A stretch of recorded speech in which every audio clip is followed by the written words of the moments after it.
horizon. A little early, it's a bit surprising. Business moves, now we enterprising. Switch it up, now we improvising. Go to get in the winter column. You know, I first met this gentleman that we have next through Solo at a game during the post game.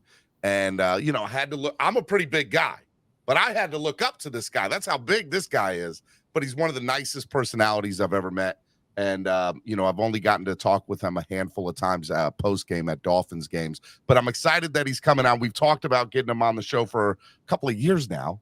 And we're finally getting him on now. And I'm super excited. So without further ado, former Miami Dolphin offensive lineman, one of the NFL greats, ladies and gentlemen, BMac, Bryant, McKinnie. What up?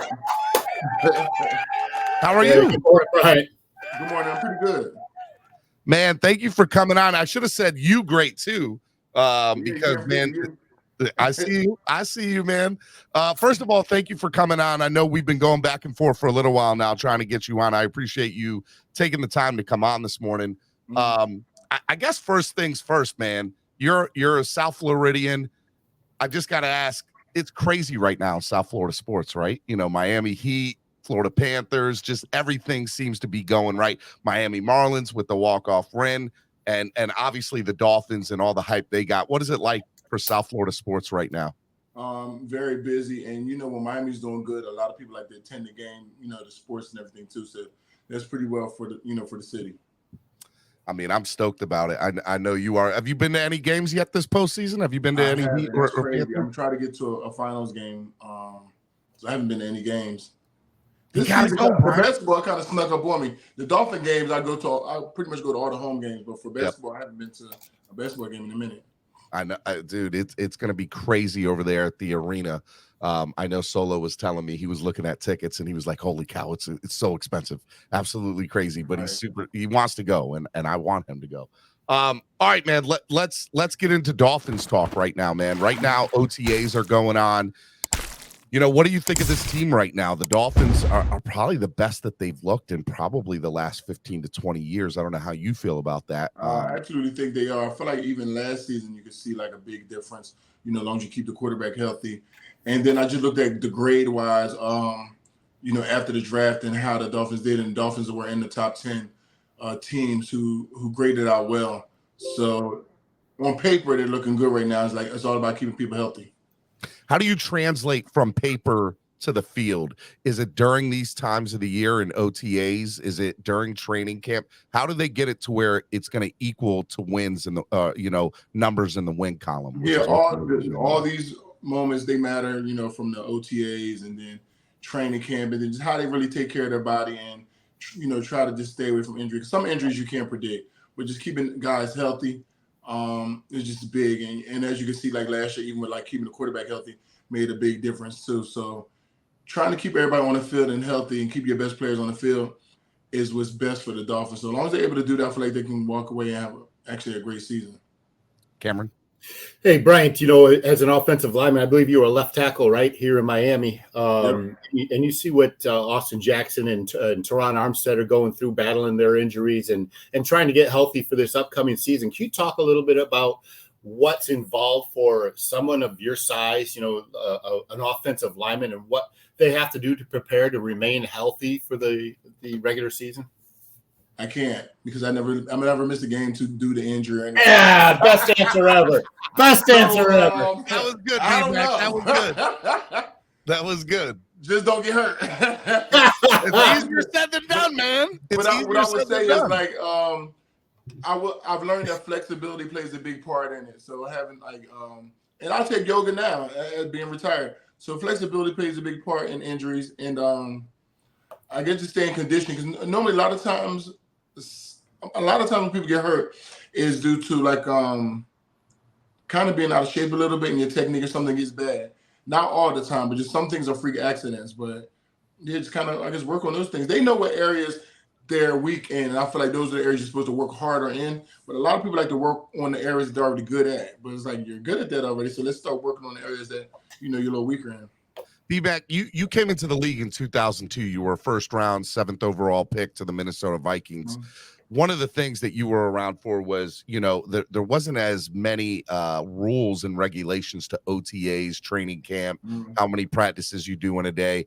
Now there's only 10 allowed OTAs during the offseason. There's only so many full padded practices they can do in training camp. Does that play an effect to the injuries that they might be seeing on the field throughout the year? Well, I mean, because now that there's a less, the chances of getting injured and hurt and stuff goes down because you don't have as many times of being exposed to those different type of practices and things like that. It's less wear and tear on your body too, so you're preserving some people, But does it make it that they're not being able to work out and that some of these injuries are occurring because they're not getting enough time in on the field? I feel like I honestly, when we played, I didn't feel like we needed two days all the time like that. Like, you know what I'm saying? I thought a lot of that was a lot of wear and tear. I remember one year specifically in Minnesota, he ran us into the ground so hard in 2 days that we came out the first 7 games, went 7-0, and then by the time the 8th game came, it was like we started going downhill. You can burn people out too with that. So it just really depends on how the coach goes about it and rest players. You still need recovery time too. So you don't want to burn these players out in OTAs and training camp and things like that, and then expect them to go through this long season. You know what I mean? Especially now with the extra game. Exactly, with the extra game and everything. So they got to find a healthy balance. How do you looking at young players, Cameron was kind of talking about, Austin Jackson and Liam Eichenberg and Robert Hunt. And we're looking at some of these young players.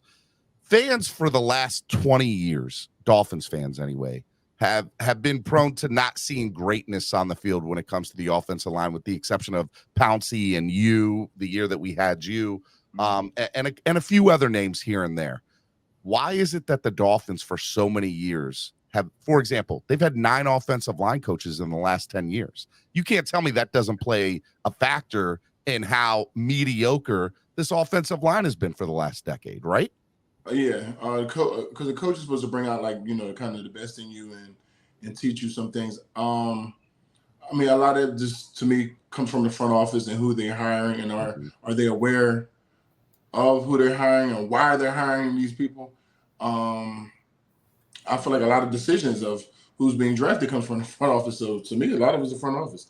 You're hiring these coaches, you're drafting certain players, and it's basically like who's making these decisions. Now, when you were playing in 2013, and you had the wonderful, amazing coach of Joe Philbin, right? Is that who your head coach was at that time? I don't mean to say it like that, but I do all at the same time. Let me ask you, seeing Mike McDaniel compared to when you had Philbin in Miami, night and day difference, right? From what you see? I mean, it seems like a Philbin reminded me for some reason of Coach Coker, where it was kind of like he was there. I don't think anybody was really intimidated, and not that you want to be intimidated by your head coach, but you get what I'm saying, like kind of intimidated a little bit, like I don't know, but I feel like he was there and he just guided the team. He didn't really lead the team.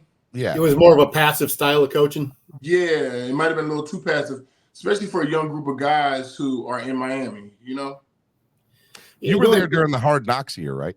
No. Okay, no. all right. But that team had some veteran leadership on it too. You had Cameron Wake and I feel like you had, when you say veteran leadership, I think you had people on there who made big plays, but they weren't very vocal. Oh, got you. So you guys may look at it from a distance and say like, oh, veteran leadership, yeah, they make a lot of good plays, but they're not very vocal in the locker room. Who was the leader? Who was the leader? When I got there, I was trying to figure out who the leader was. I used to sit with Tannehill the night before and kind of just give him little key talking points, and felt like you need to be the leader. You know what I mean? Yeah. I mean, he felt like he was young, but we would sit there and talk at night, and I was try to push him to say, listen, everybody's going to still respect you at the end of the day. You're the quarterback. You are, the leader of the team. It's not based on age. And he would take some of my talking points and bring it up, but I didn't feel like he was comfortable yet. And then I think as he, when he left and progressed, he probably started to get more and more comfortable with that role, though. But when I got there, I think it was only like his maybe second. It's still early for him, second or third year. I think it was his second year, if I'm correct, when you were there. Okay. I got a question. Speaking about members of that team, and one of the more fascinating and debated draft picks, and people can say he was a flop, but he came to the table with some issues. Deion Jordan that year.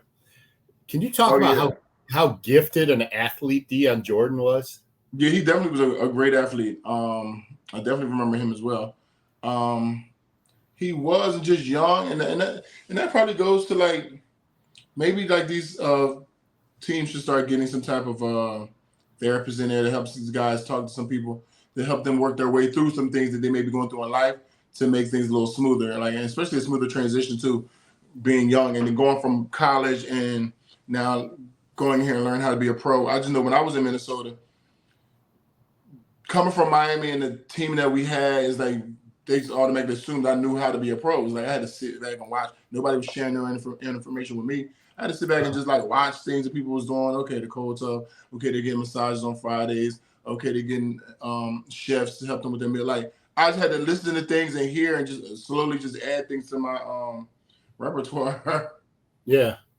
Yeah, one of the things that I find interesting, especially from your team, to go back to the quarterback role, was somebody like Ryan Tannehill compared to Tua. So Dolphins fans have PTSD when it comes to quarterback, obviously having the greatness of Dan Marino and living in that shadow for every quarterback that comes through. But even Marino never won it all, right? So looking at that, what do you think about Tua Tagovailoa? Are you a fan of his? Do you think he has what it takes? How are you, what is your opinion about the injury proneness that he's had?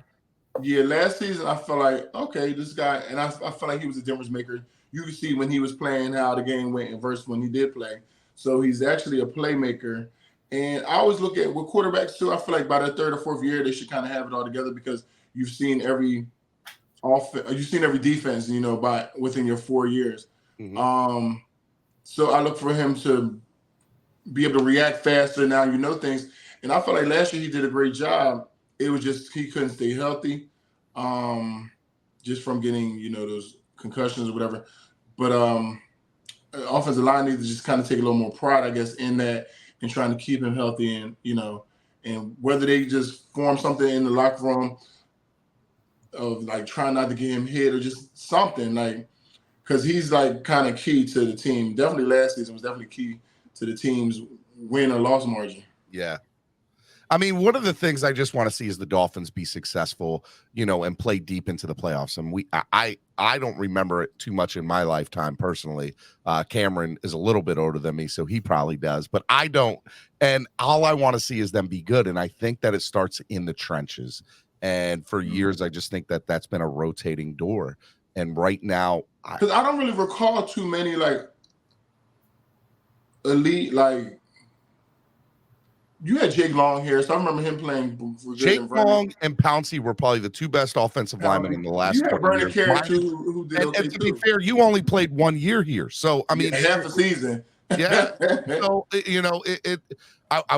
I think that talent-wise, you were one of the most talented, but you only played a half a season. So I will go to say that Jake Long and Pouncey were the two best offensive linemen in the last 20 years here.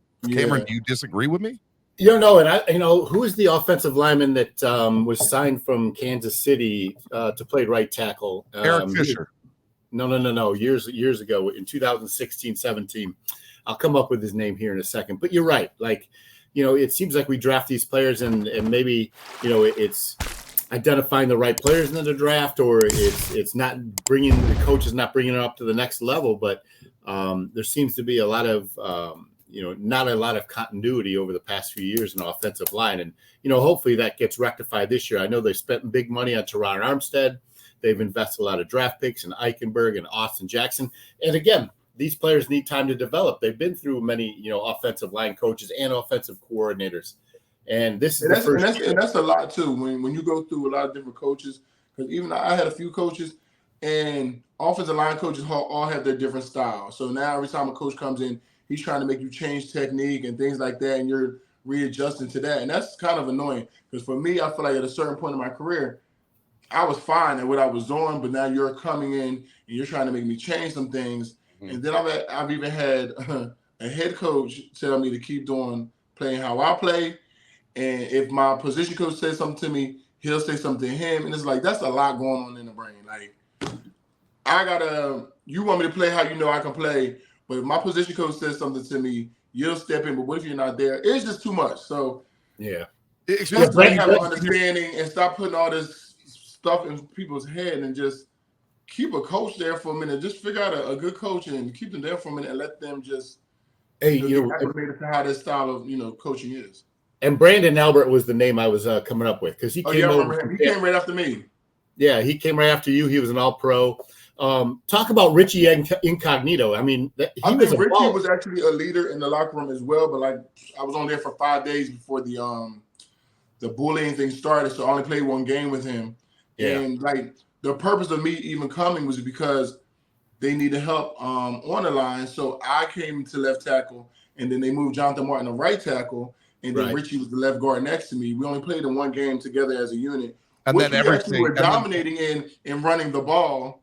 There was a little confrontation in the locker room at halftime because receivers wanted to get the ball passed to them because we were winning at halftime. And we came out and kind of changed the game plan. And that's things like, for me as a coach, you're trying to satisfy players and not really focus on overall winning the game. And it cost us later. And then that situation, because we had a Thursday night game following that Sunday night game, is when the whole so-called bullying thing came. So now it's like, you brought me in to help strengthen the line, and now we lose 2 starters in that one situation. You know what I'm saying? Yeah. That's a fantastic point. And I'm not asking you to necessarily get into details of BullyGate, but when you have an off-the-field issue plaguing a locker room, how does that mess with the psyche of the rest of the locker room? It didn't at all, because I didn't feel like I didn't see it as a real issue in my 5 days being there. I thought it was a joke.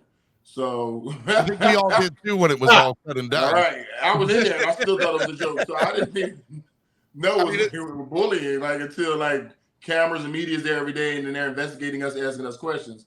And I'm like, oh, this is for real. Like, I thought this was a whole joke. Because the way it started was where O-line was 8 together and Jonathan he came in last, and Richie said when he comes, he's going to sit his tray down, go get something to drink, and when he comes back, we're all going to get up and put our trays away. That's all that we did. And he flipped the tray over and stormed out. And I was like, and if that's considered bullying, I thought it was like a prank or a joke, but if that's considered bullying, I guess the world is really sensitive. And I didn't think it would go that far. But you also missed practice. Remember we had to practice that week because we had a Thursday night game. So he left out, he missed practice. You're going to get fined. So I guess you got to come up with something to kind of cover your butt so you don't get fined, I guess. So make it more dramatic. Like, you know what I mean? I don't know. That's crazy. But it is like, and it's funny because all the years later I've gotten to hear, unfortunately, the Dolphins have had a lot of off the field incidences, and knowing Solo and getting to know some of the players through Solo, I've heard some of these real stories compared to what was said through the media, and it's the way it gets translated through the media is unbelievable. Oh yeah, it's definitely different.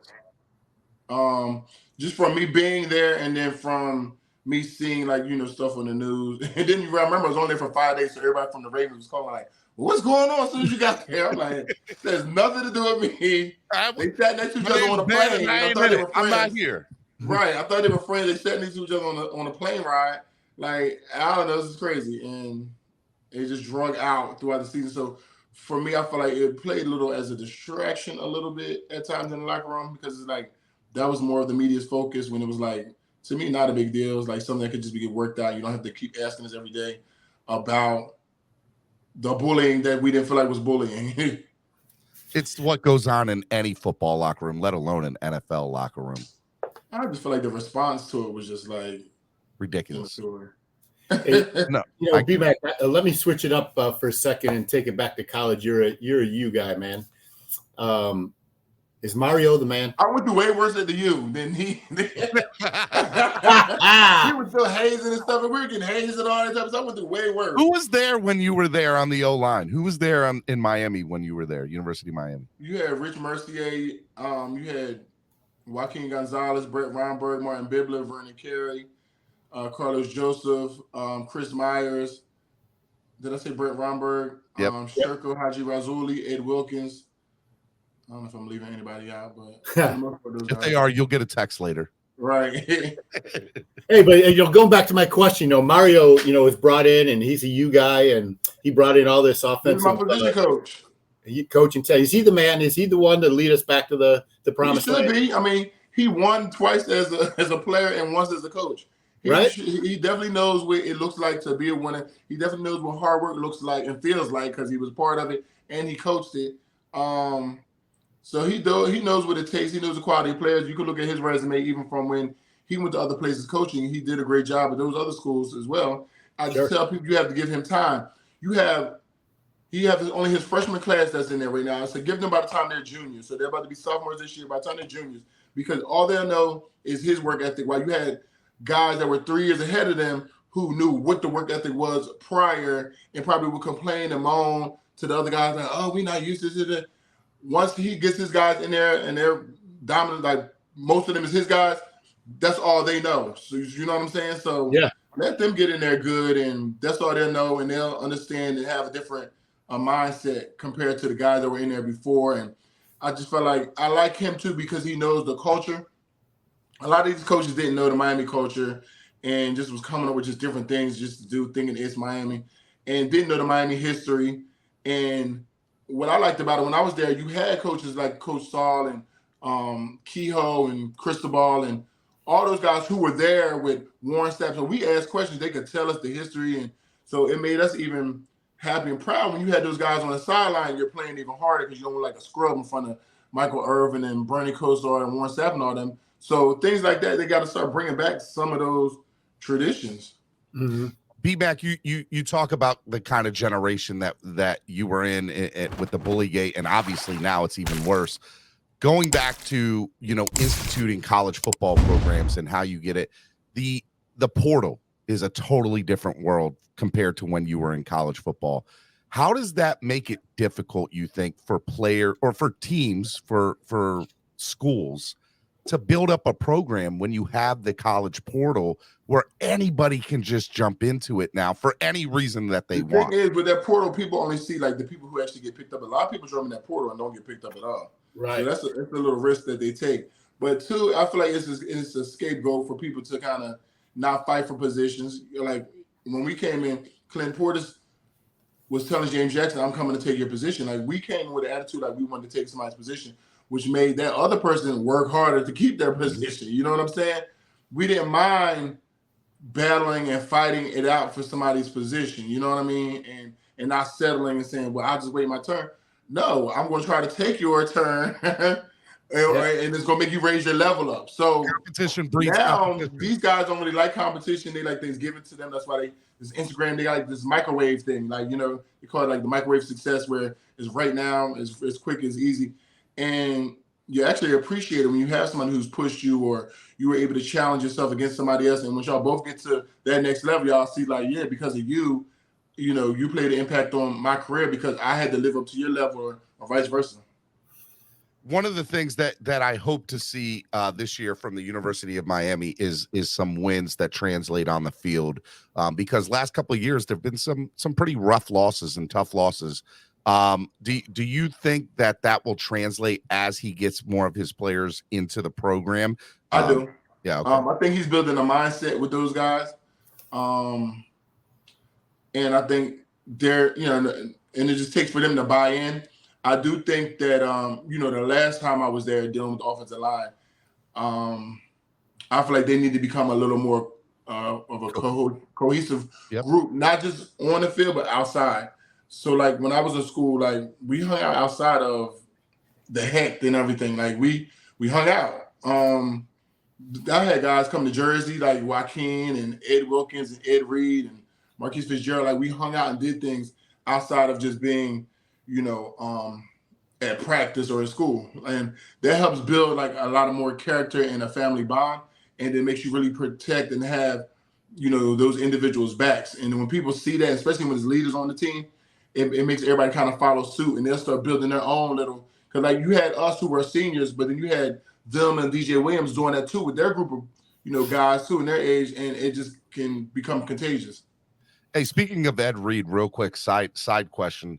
What's going to make him a great head coach for somebody's program down the road? Because let me just say, so you don't know, I live north of Baltimore here.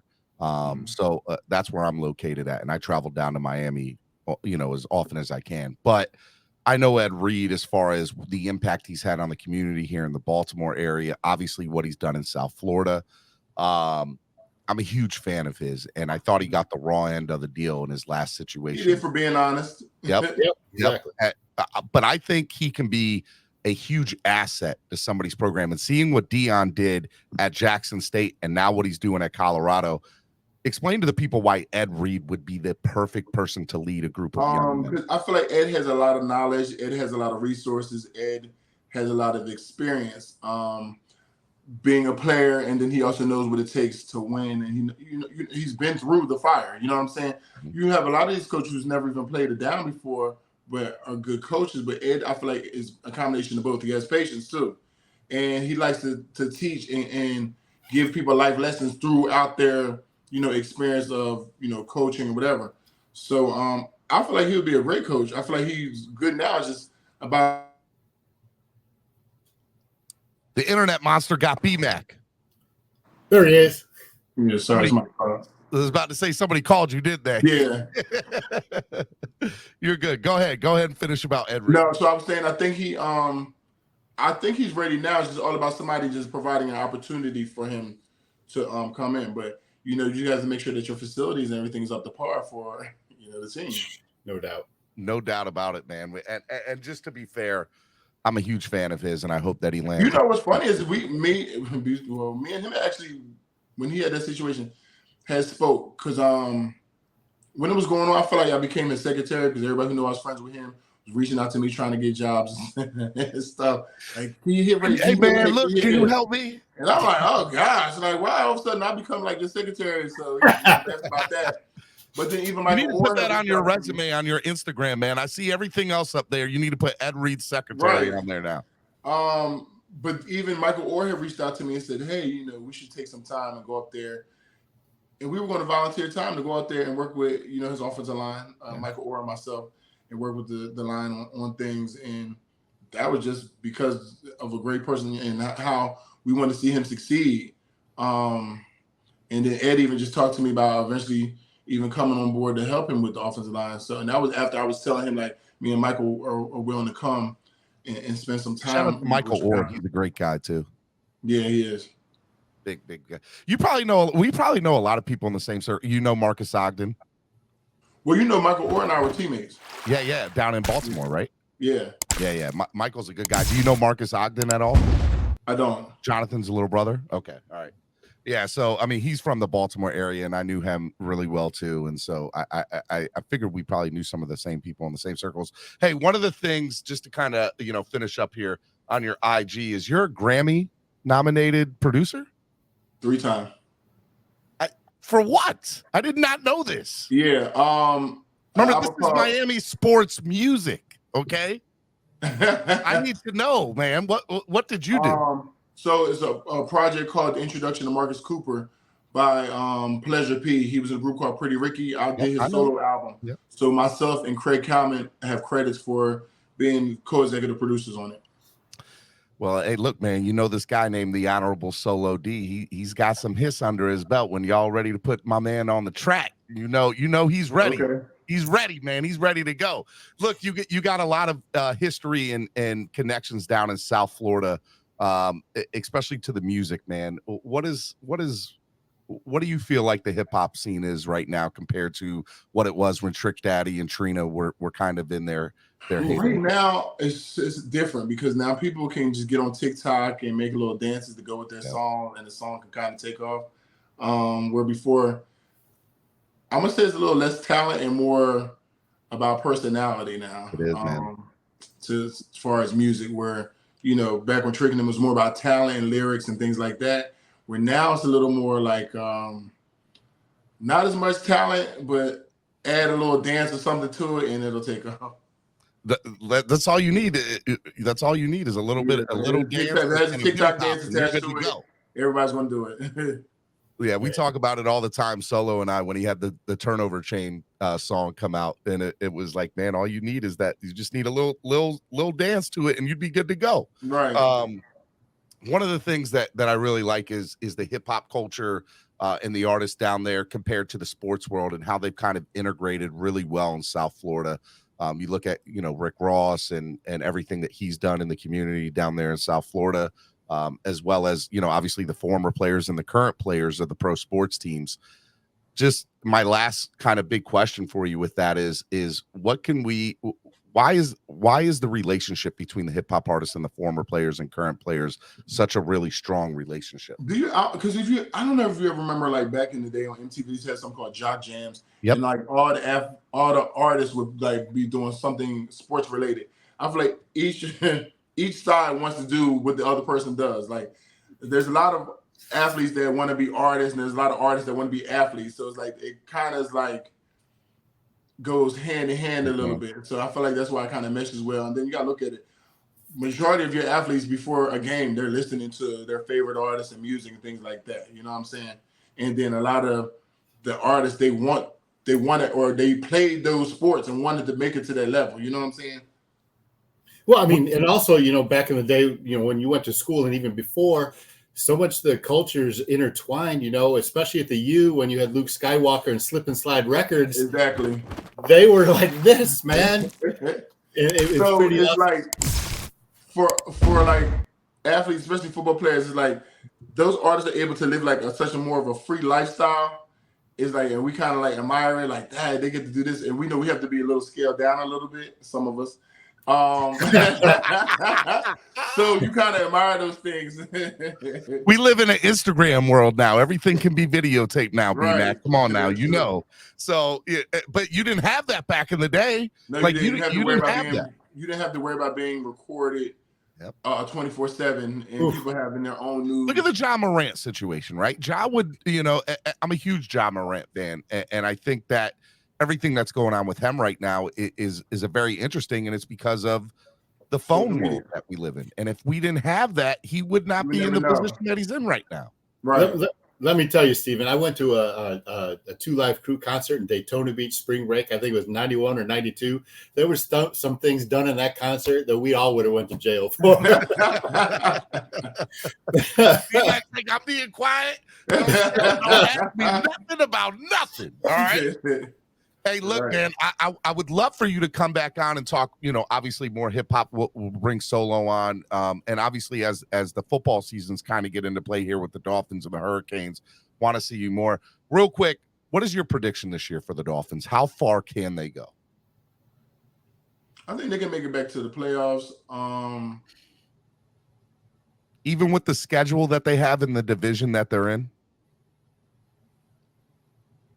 Who's really hard? Because I don't look at New England as a threat anymore. I mean, you have Buffalo. Buffalo and the Jets. You got Aaron Rodgers there in New York. You got Buffalo, who's been dominant for the last. The Jets still got to just prove. Like, you got Aaron Rodgers, but you still got to prove still. Like,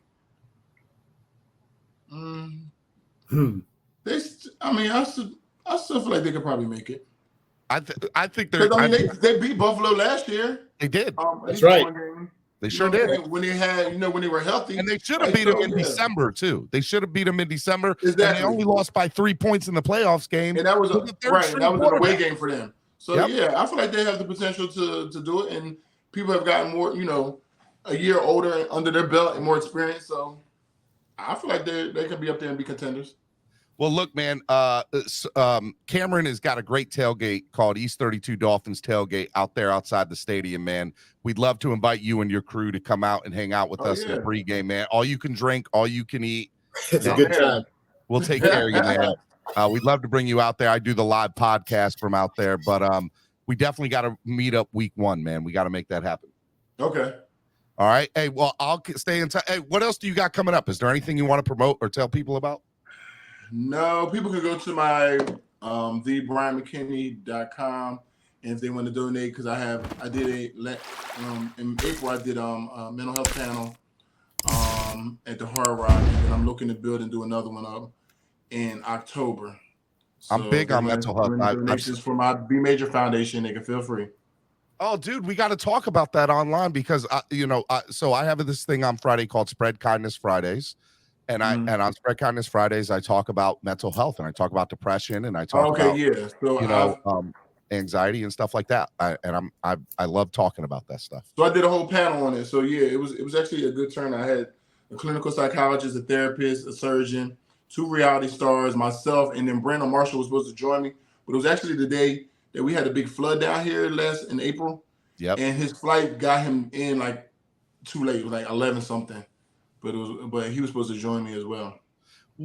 On Spread Kindness Friday, we get donations for the channel. Maybe we'll do it on a Friday where you come in, you co-host on a Friday with us, and any donation that day we'll send towards your charity that day. Okay. And we'll talk about mental health that day. Does that sound good?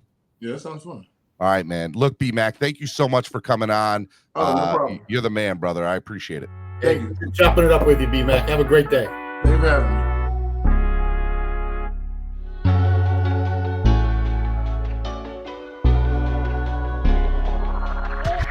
I know the whole city rising. A little early, it's a bit surprising. Business moves, now we enterprising. Switch it up, now we improvising.